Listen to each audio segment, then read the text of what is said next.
कृष्ण जी गेंद खेला गेलखिन काली दाम गेंद खसलन जल में ना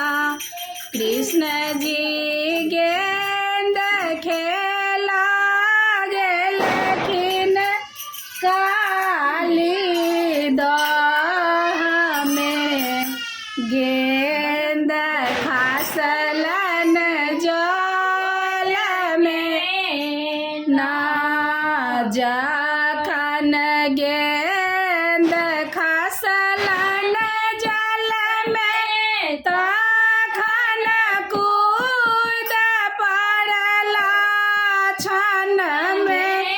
जखन गेंद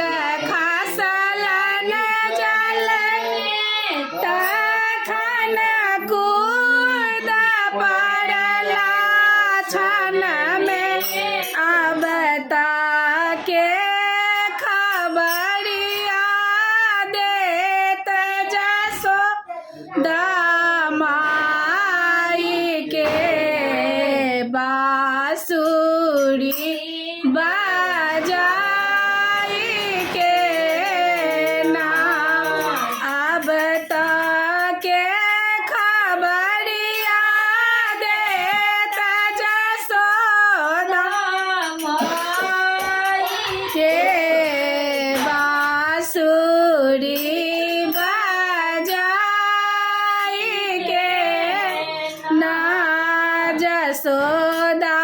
माई एलखिन छन में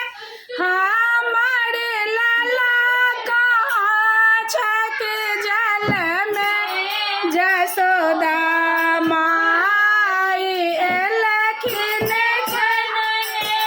हमर लाला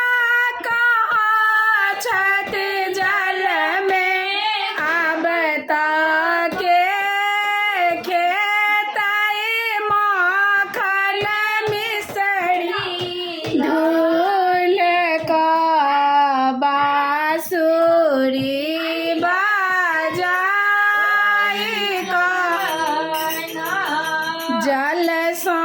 बोलति कृष्ण कन्हाई हम